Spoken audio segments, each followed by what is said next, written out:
Let's start off with a very tricky conversation. The gender pay gap in sports. What's that down to, James?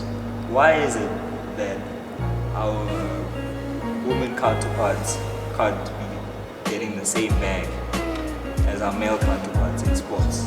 What's that down to, James? What do you think? Let's go ahead. Okay, I'll take a first step and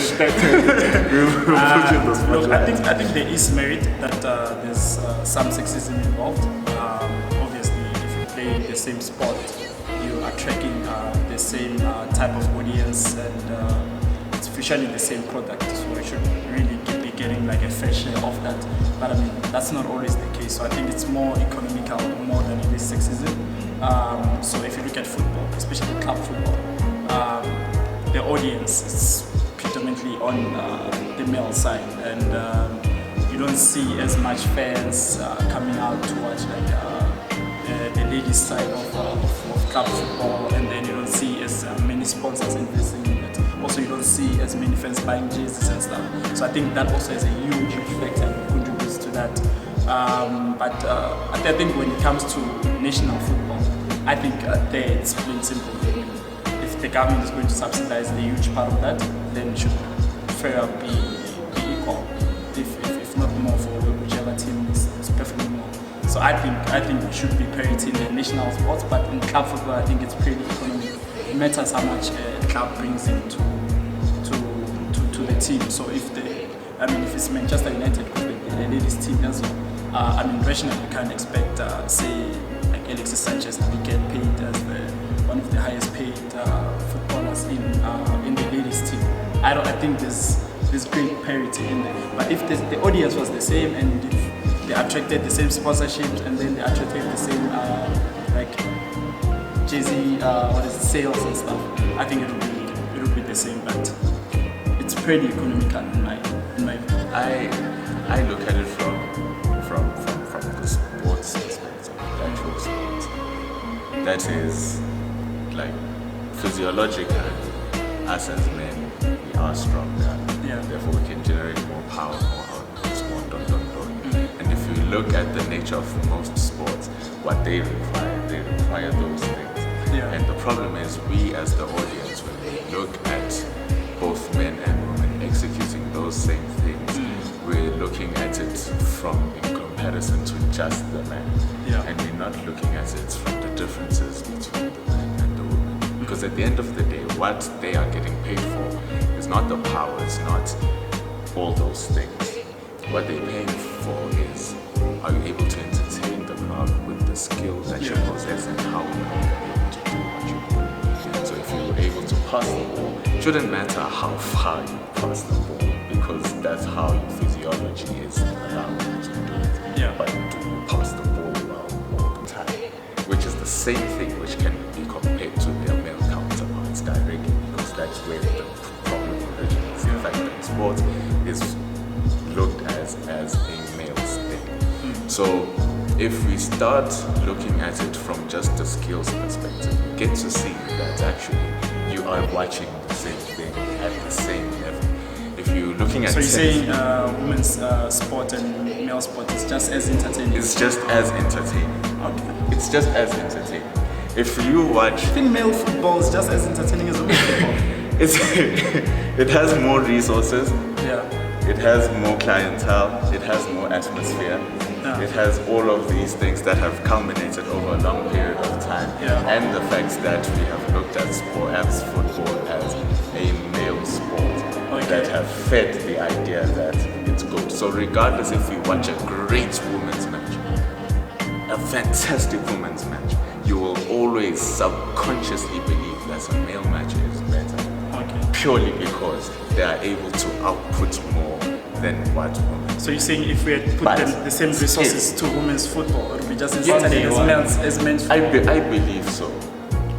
I honestly believe so. I'm on the fence, I don't know. I believe so, because as a person if I watch a game of tennis, for instance, yes, though the men generate serves of 230 kilometers an hour, but that does not matter if you're playing another world-class opponent, because they can smash it back regardless of how quick it is. Sure. However, if you place your serve or whatever in the right place consistently enough for you to have those high numbers and generate those high stats, which by the way Serena Williams has the highest serve numbers ever, I think, in the current crop of all time, but please check.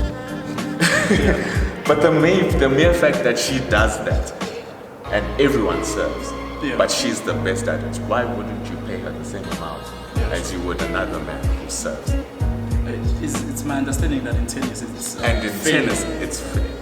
Okay. If the same amount for each position. Yeah. So wouldn't you argue that given that male tennis and female tennis like entertainment level is sort of at the more or less the same, and women's football and male's football, in my view, I don't think a Champions League final. I don't see how any women football will ever like eclipse that. It's because I don't think we have given it the chance. The chance. Okay. We have seen with the tennis, it's given the resources, it's given the chance. The women's final or women's semi-final is played in the same career, in the same day, sometimes. Yeah, it's a day before, A day before, thank you.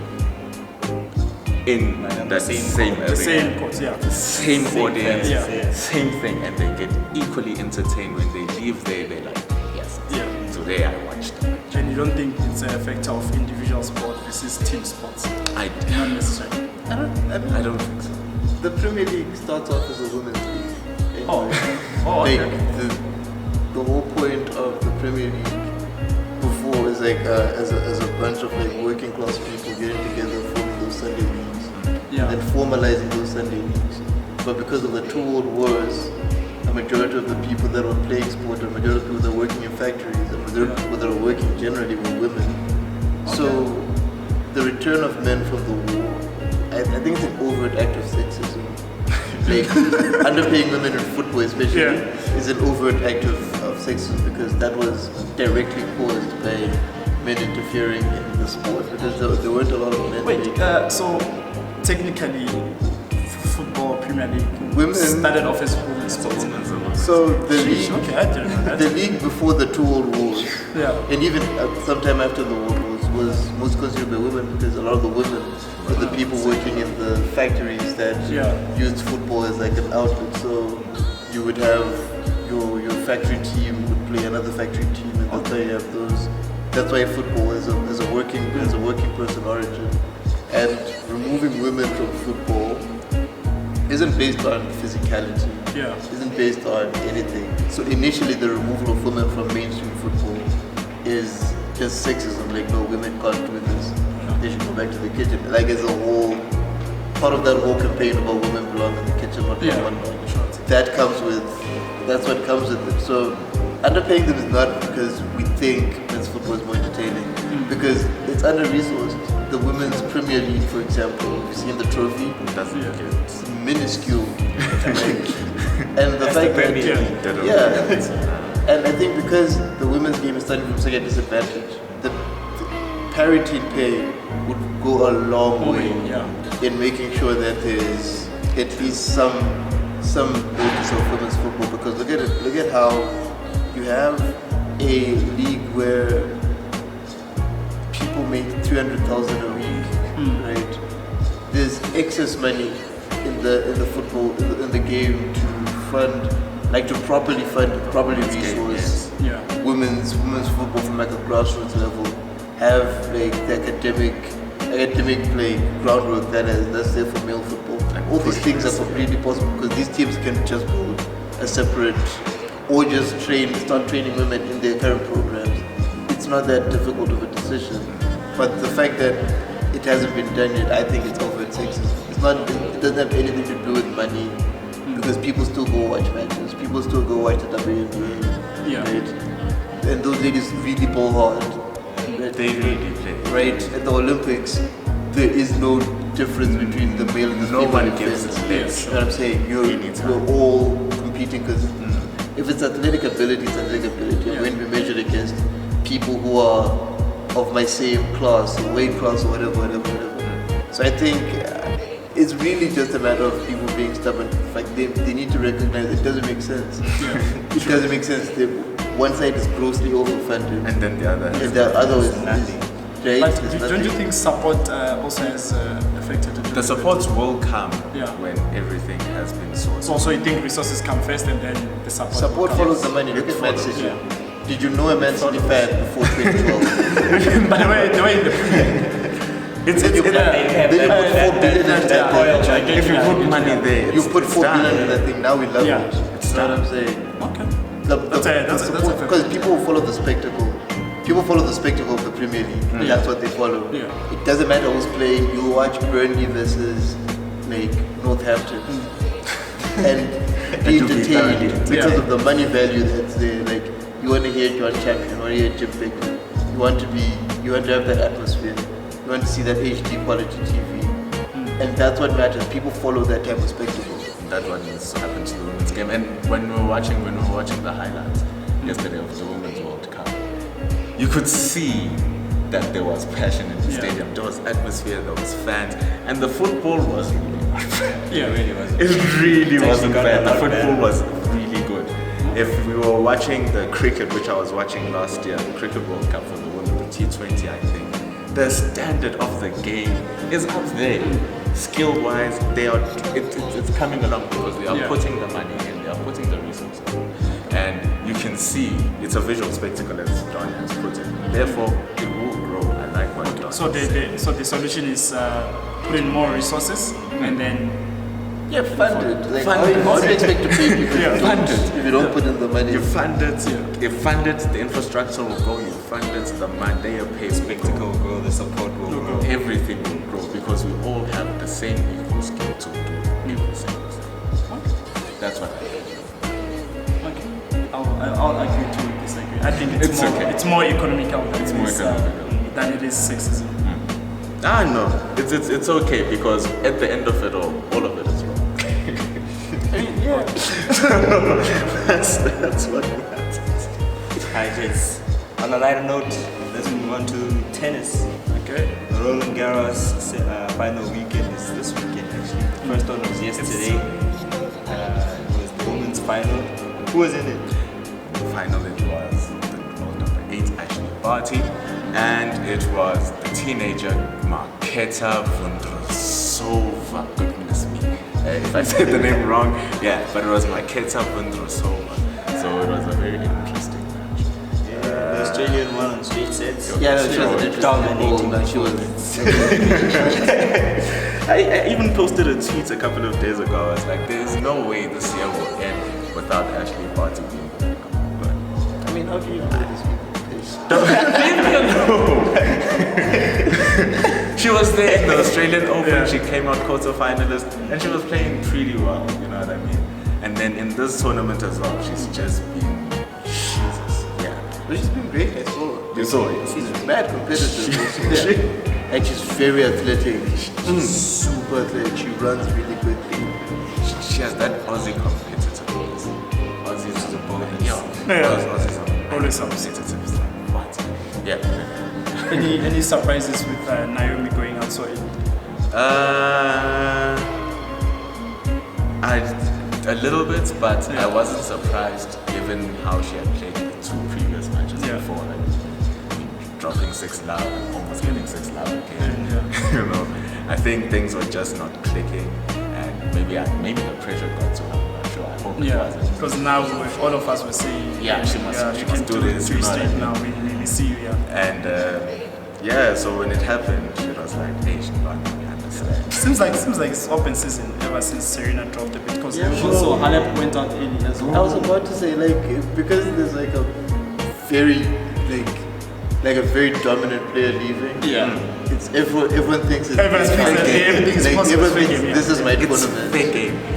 It's And fake. surprisingly enough, the other players think it's fake game on Serena now. Yeah, no, everyone is playing their best when they go to the court because they could be the next. They could Person be like the it's next. Serena. Yeah, they could be the next Yeah. Serena. I was saying that the W2A, almost everyone you see there is a former world number 1. Yeah. They were like, yeah, this one is also former world number 1. This one is also former. So it shows that Everybody gets a chance. everyone has a Concentrated. chance. Yeah. Yeah. Well, I mean, I think that's gonna happen in a couple of years to the men's game also for tennis. It's very. I think it's very well balanced. Our oldest team is 25, 25. and then Tsitsipas and them are like About 20, 23 and 22. They haven't started there's dominating like it proper. like so Djokovic, Federer, and Nadal have dominated in ways that We'll never.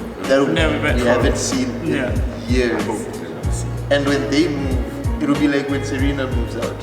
When she's dominated for so long, it's such a large capacity. That vacuum. You don't think Team Tsitsipas and the other generation that's coming are also going to have like 3-4 players out of that whole that dominates as well. And that's what I'm saying. That's what's gonna happen. Like, it's gonna be just like in the women's game now, where you have Anyone can win. Yeah, anyone can win. It's a very competitive. Like, you watch every match. Like, yo, my favorite could lose this. Yeah. Look, I think team is like 25 now, and then obviously Roger is gonna go out first, and then maybe 2-3 years after that, was this Nadal and Djokovic are gonna go, because I think there's 1 year difference, if I'm not mistaken. And then team is gonna be entering his early 30s. So I think that gap between 30 to 35, 34, you'll be dominating. So sports people are living longer now. Yeah, Still playing. Yeah. She still has at least what, 37? Yeah, She's 37. She still has at least 2 3 various club seasons in there. But Roger is gonna retire soon. Next year. I think he's gonna retire. I think he's looking for one more major, and when it's coming. I hope he wins. That major never came in this Rolland Garros. Yeah, because he wanted this one. Yeah, he but it wanted. wasn't But he came up against the king of clay. It was late. I mean, that was always gonna happen. But I wasn't expecting straight sets. I thought maybe you'll get one with set. that guys Nadal, I was saying before this, an on-form Nadal is dangerous. So he's going to beat Dominic Thiem today. Dangerous. An on-form Nadal is the same as an on-form Naomi. See what you did to Serena then? Yeah, I remember. Yeah. Like, if she's on form, you're not touching her. It's straight sets. Anyone can get these sets. So you're saying Nadal is just gonna smash Thiem? Yeah, I said this in the morning even when we were having this discussion. Nadal is going definitely win. Yeah. I don't know. I don't think straight sets. I think maybe Team will get one, but I don't see him winning. Just I to make don't- it it's interesting. not- but I don't think so. There's no way. And I'm going for straight sets too. For Nadal? For Nadal. I think Team will get one. Some time ago I said that Tsitsipas is going to beat Djokovic. And Tsitsipas got slapped. But I will stand on it one more time. Because I believe that it's time for a new breakout person. And the only person to really stand his ground as the second best player in the league. Yeah, it's Team. is Thiem. He's the one that has like a solid case. Yeah. And he's beaten him. We have been saying that he's beaten him 4 times. One of the very few people. Yeah. And I mean 4 times against Rafael Nadal. Okay, it's quite a big thing. It's huge. Yeah, it's not a small. It's funny, but yeah. And Clay is his thing as well. Because he's beaten Rafael Nadal before. Nadal has beaten him this year. I think it's time for him to just get his vengeance. And I think his confidence is high after beating quite on form Novak Djokovic. Because I think Djokovic didn't drop the set. He had it since until he So Djokovic was also very, very, very, very I nice. mean, the form And is he played what, 2 top 10 players. I think. Dominic Thiem, yeah. No, Djokovic. Yeah, I was saying Thiem also beats 2 top 10. Yeah, so it's Top very good seed form. Yeah. players. Yeah, so it's very good for him. So I think he has enough to get 1 set, but I mean, Not 2 or 3. no. I mean, You think Nadal is going to let this go? And they've been messing him up with those tournaments. Hey man, he's So already I got think one. that counts as well. Yeah, that drive. That's the drive. I think if maybe he had won 2-3 tournaments, because he played quite a bit. I think he played 4 if I'm not mistaken. Nadal. Before he won the Yeah, one. like the clay tournament, yeah. So I think if he had won like more than 2, he would have came relaxed. But you could see that this man is saying, "What are you guys doing?" Team also wants Team wants to break through now. He's angry at Whoopi Goldberg. Like, who is he? Don't. We'll see now. He's gonna show. He's gonna be like, I am Dominic Thiem. Here is my Grand Slam. God, I realize what? man. I guess worried about Serena. Are you worried about Serena? I get it. She's coming back from injuries and stuff. Yeah. So I think after she just shakes those things off, she'll be fine. If Naomi Osaka shakes off the nerves of being world number one, she'll also be fine. She's chasing that 24 now. Yeah, Serena. No, and it's I hope she can tie it and break it as well. Tie a piece. Then retire. That's all we're You waiting. think she'll break it and tie it this year? Not this year. Not this year. She hasn't. Like a I good think, 2-3 but I think she can win Wimbledon if she plays enough tournaments. If she enters enough tournaments, I think she'll be fine. She can win Wimbledon, but I don't see her winning 2 straight majors. So I think maybe she might get Wimbledon this year, and then maybe next year she might. I think she might do. She might. I mean, there's nothing. Wait, 2 straight majors 2 straight majors. this year? With my chest, I said that. With my chest. Listen, the thing is, I think also because, like, form is temporary. Yeah. We all know this. There's like a certain level of, even when Federer was coming back from the injury, it took him a couple of tournaments, was bouncing about for almost a year. But then when he caught that wind, you know what I'm saying? Like she'll catch it maybe at the end of this season. It happened with Djokovic as well last year. And she just went into the next season, and that's it. You know, you can't stop. Plus, it doesn't take once she turns, she's 10. But 2 straight majors is a tough ask for her. Yeah, it's a tough ask. But I think especially she's getting older and the young these players girls are also want to. playing. Yes. No, these girls are playing. These girls are calm. These guys are not playing. Guys. Yeah, but we'll see. Right. So I'm saying team, I'm the only one saying team. Everyone else is saying that. Why are you even saying that? He wants it to be known so that when team loses, Yeah. when team loses and we come back next week, we'll say, remember when you said It's fine, guys. I'm gonna back the Thunderers one backhand. I trust it. Alright.